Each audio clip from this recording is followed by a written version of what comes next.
नमस्ते एंड जय हिंद। यार सबसे पहले ना आप सब लोग अपनी कुर्सी की पेटियां बांध लीजिए, क्योंकि आज मैं बात करने वाला हूँ रिपब्लिक टीवी के एडिटर इन चीफ के ऊपर हुए हमले के बारे में, और अपने पॉलिटिकल मीडिया के जितने भी लोग हैं उनकी हिपोक्रेसी के बारे में बात करूंगा। आप बने रहिए, देखते रहिए एक्सपोजिंग स्टार विद शांतनु।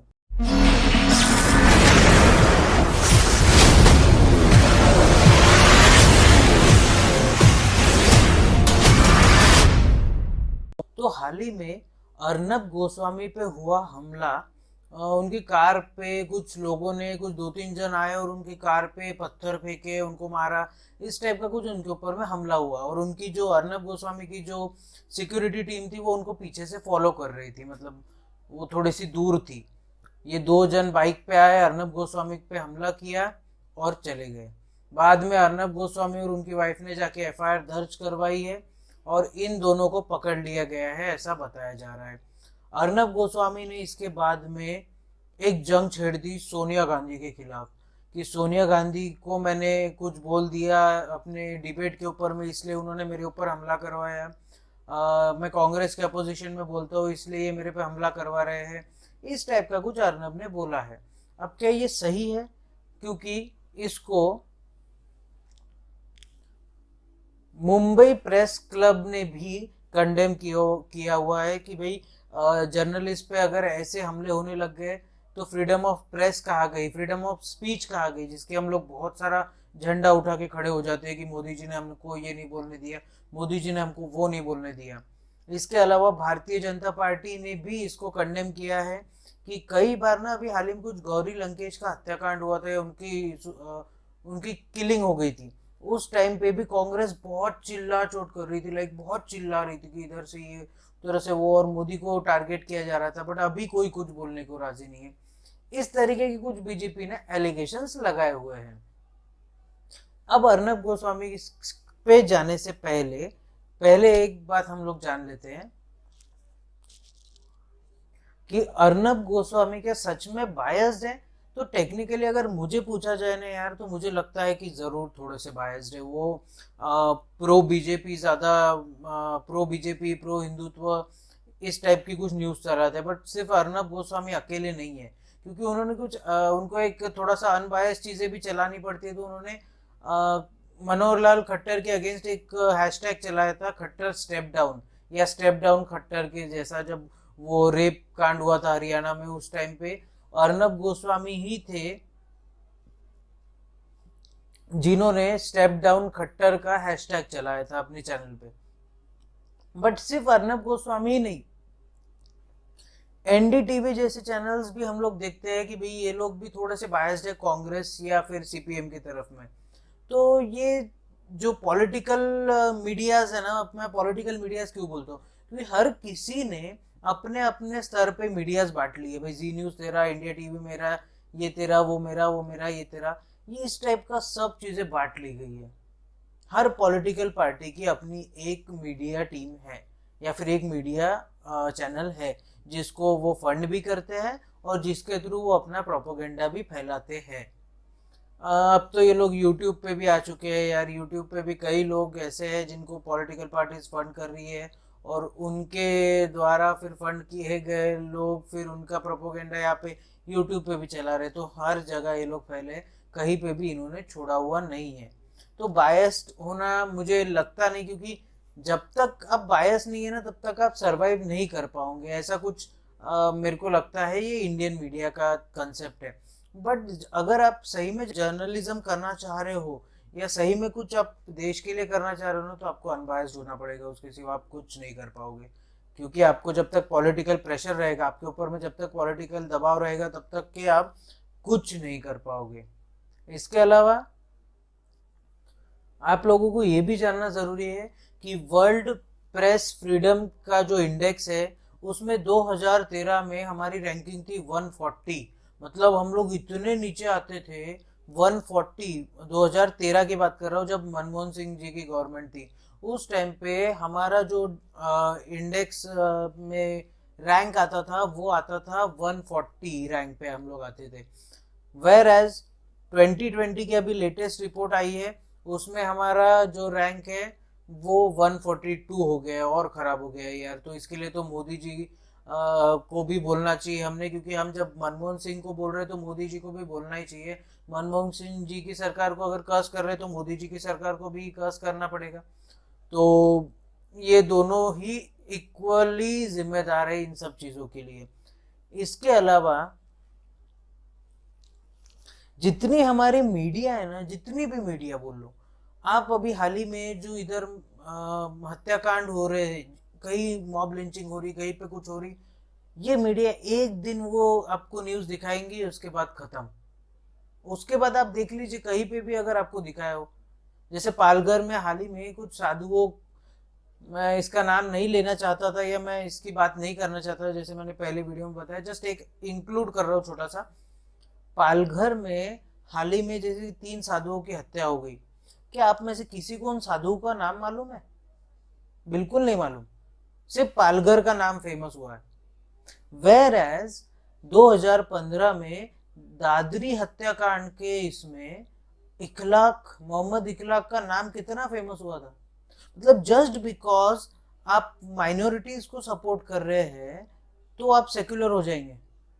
और अगर चलिए सपोर्ट भी ना करे, बट ये जो हिपोक्रेसी है ना मीडियाज की, आप अभी मुझे बता दीजिए उन 3 साधुओं का नाम, अगर कोई भी मुझे कमेंट में बता देना तो मैं मान जाऊंगा, क्योंकि वो नाम इतने मीडिया में चले ही नहीं है।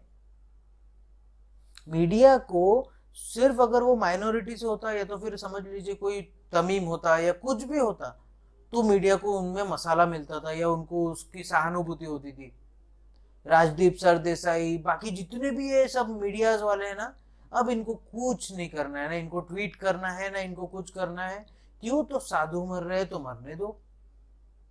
ये तो हिपोक्रेसी की हाइट है।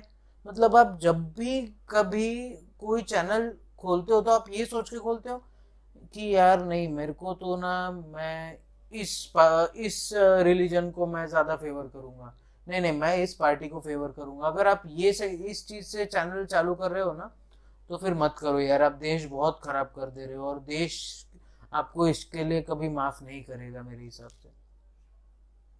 अच्छा, अर्नब गोस्वामी का मेरे को ये नहीं समझ रहा कि उनके ऊपर में जो अटैक हुआ वो सही है या गलत है। मैं इसको कैसे पोर्ट्रे करूं, क्योंकि अर्नब गोस्वामी ने जो सोनिया गांधी के बारे में बोला वो भी उन्होंने गलत बोला अपने डिबेट में। उन्होंने उनको बहुत सी गलत गलत चीजें बोल दी। मे भी हो सकता है उनको हिंदी ना आती हो उतनी अच्छे से, बट इतनी तो आती है कि आप ऐसा ना बोले। क्योंकि सोनिया गांधी भी, चले मानते इटली की है, पर हमारे देश की बहू है। हमको उनका सम्मान ही करना चाहिए यार। ये चीजें छोड़ दीजिए कि उनके राज्य में कितने करप्शन हुए, क्या हुए, वो सेकेंडरी पार्ट हो गया। वो मैं प्राइमरी इसलिए नहीं बोल रहा हूँ क्योंकि अभी ये पर्सनल अटैक्स हो रहे हैं सब एक दूसरे पे, तो वो सेकेंडरी पार्ट है। बट वो हमारे देश की बहू है, और उनको उसी तरीके से रखना पड़ेगा जिस तरीके से हम हमारे घर में हमारी बहू बेटियों को रखते हैं। तो वो तो एक इस देश का ही हिस्सा है। तो अर्नब गोस्वामी ने जो उनके बारे में बोला उसको मैं बिल्कुल सपोर्ट नहीं करता, ना ही उसको एंडोर्स करता हूँ। उसके अलावा वेरा सोनिया गांधी की बात करेंगे तो उनकी चुप्पी को भी जस्टिफाई नहीं किया जा सकता, क्योंकि हर एक छोटे मामले पे हमने, जैसे लिंचिंग, उसके बाद में हमने मॉब लिंचिंग, उसके बाद में हमने इंटॉलरेंस, ये सब शब्द उन्हीं की उपज है या वहीं से आए हुए। 2014 में जब मोदी जी पीएम बने तो ये सब सारे शब्द ऐसे उभर के बाहर आ गए थे। उसके पहले किसको ये शब्द मालूम थे? तो उसके लिए सोनिया गांधी जी भी जिम्मेदार है। हमने तो सबको वेलकम किया है यार, सोनिया गांधी जी को वेलकम किया है। इवन राहुल गांधी से आपको सवाल पूछना चाहिए कि पालघर में जो हुआ वो क्यों हुआ। राहुल गांधी से क्यों? क्योंकि उनकी सरकार है वहां पे। शरद पवार से उनको सवाल पूछिए कि क्यों हुआ। और उद्धव ठाकरे जो कि हिंदुत्व का सबसे बड़े ब्रांड एम्बेसडर बन के झंडा उठाए थे, हमारे बाला साहेब जी के सुपुत्र है, और बाला साहेब जी का हिंदुत्व अलग और उद्धव ठाकरे जी का अलग। इन सबको इस चीज का जवाब देना पड़ेगा, क्योंकि अगर जर्नलिस्टों पे अगर ऐसे ही हमले होते रहे तो एक दिन वो भी आएगा जब कोई जर्नलिज्म या जर्नलिज्म का कोर्स या जर्नलिस्ट बनना नहीं चाहेगा। तो मुझे लगता नहीं है यार जिस दिशा में हम लोग जा रहे हैं वो सही है। उसके अलावा एक ट्विटर पे बहुत अच्छा सा वॉर छिड़ा हुआ है इन लोगों ने कि हैशटैग्स चला रहे, I support Arnab Goswami, I hate Arnab Goswami, betrayal Arnab Goswami, ऐसे कुछ कुछ कुछ कुछ कुछ कुछ बहुत सारे ट्रेंड्स चल रहे हैं ट्विटर पे। और ये ट्विटर ट्रेंड सब लोग देख रहे होंगे, मीडिया भी देख रही होंगी हमारे यहाँ की, और उनको भी शायद समझना चाहिए कि हम लोग कितनी गलत रिपोर्टिंग कर रहे हैं या कितनी गलत चीज़ें हम लोग कर रहे हैं। और सोनिया गांधी, राहुल गांधी, नरेंद्र मोदी, शरद पवार, उद्धव ठाकरे, ये सब लोग चुप बैठे हैं। ठीक है, मैं नरेंद्र मोदी जी का और इन सब लोगों का समझ सकता हूँ, नरेंद्र मोदी जी, उद्धव ठाकरे, शरद पवार, कि भाई अभी कोरोना का तकलीफ चल रही है तो उनको वहां पे दिमाग लगाना है। बट आप 5 मिनट तो लगा ही सकते हैं ट्वीट करने के लिए, या 5 मिनट तो लगा ही सकते हैं कुछ बोलने के लिए। बट कहीं से किसी की कोई आवाज नहीं आ रही है। मैं चाह रहा था कि मैं वीडियो ना बनाऊं, बट यार जब ये ऐसी कुछ हमले वाली बात आती है ना, जब मुझे पता चला कि अर्नब गोस्वामी के साथ उनकी वाइफ भी थी, और अगर फैमिली अटैक्स होने लग गए तो फिर प्रेस सेफ कैसा रहेगा या जर्नलिस्ट सेफ कैसे रहेंगे। वेरएज अगर कोई मुझे पूछेगा कि डिबेट आपको किसकी पसंद है, तो मैं बिना देर किए एक ही चीज बोलूंगा, मुझे रोहित सरदाना की डिबेट बहुत पसंद है। रोहित सरदाना जैसा डिबेट कोई नहीं कर सकता, कोई नहीं। क्योंकि अर्नब गोस्वामी ऐसी डिबेट करते हैं जहाँ पे आप, वो खुद ही बोलते हैं, जिनको जो पैनलिस्ट होते हैं उनको बोलने ही नहीं दिया जाता तो वो खुद ही बोलते हैं। और रोहित सरदाना जिस फैक्ट्स के ऊपर में बात करते हैं ना, वो मुझे बहुत पसंद है। उसके अलावा जो रिसर्च है, वो रिसर्च में मैं सुधीर चौधरी जी का फॉलो करता हूँ, क्योंकि उनकी रिसर्च इतनी माइन्यूट होती है ना, जो रिसर्च हम लोग सोच भी नहीं सकते क्या क्या रिसर्च वो लोग करके लाते हैं। तो डीएनए मैं फॉलो करता हूँ, डीएनए मुझे बहुत पसंद है। बट मैं इन सब चीज़ों के ऊपर मैं देश को ज़्यादा रखता हूँ, क्योंकि मेरे मेरे लिए देश पहले, बाकी ये सब पॉलिटिकल पार्टीज, ये बाकी एजेंडाज वेजेंडाज मेरे को ये सब समझता भी नहीं और मैं करता भी नहीं। और आशा करता हूँ मैं जो आपको समझाना चाह रहा था ये वाले वीडियो में, वो आपको ज़रूर समझा होगा। आप अपने हाथों की सफाई का ज़रूर ध्यान दीजिए। हाथों को बार बार हैंड वॉश से धोइए, सैनिटाइजर से धोइए। जब भी बाहर जाते हैं तो फेस मास्क यूज़ कीजिए, और फेस मास्क को अच्छे से डिस्पोज ऑफ कीजिए। मतलब सोशल डिस्टेंसिंग का ज़्यादा फॉलो कीजिए, सोशल डिस्टेंसिंग को। उसके अलावा लॉकडाउन का पालन ज़रूर कीजिए, क्योंकि सोशल डिस्टेंसिंग और लॉकडाउन, ये दो ही चीज़ें हैं जिससे हम कोरोना को अभी तक के बहुत अच्छे से कंट्रोल कर पाए हैं। और अगर मेरे पास में और भी कोई टॉपिक आता है तो उसके ऊपर मैं एक वीडियो बना दूंगा। तब तक के लिए आप बने रहिए, देखते रहिए एक्सपोजिंग स्टार विद शांतनु। जय हिंद।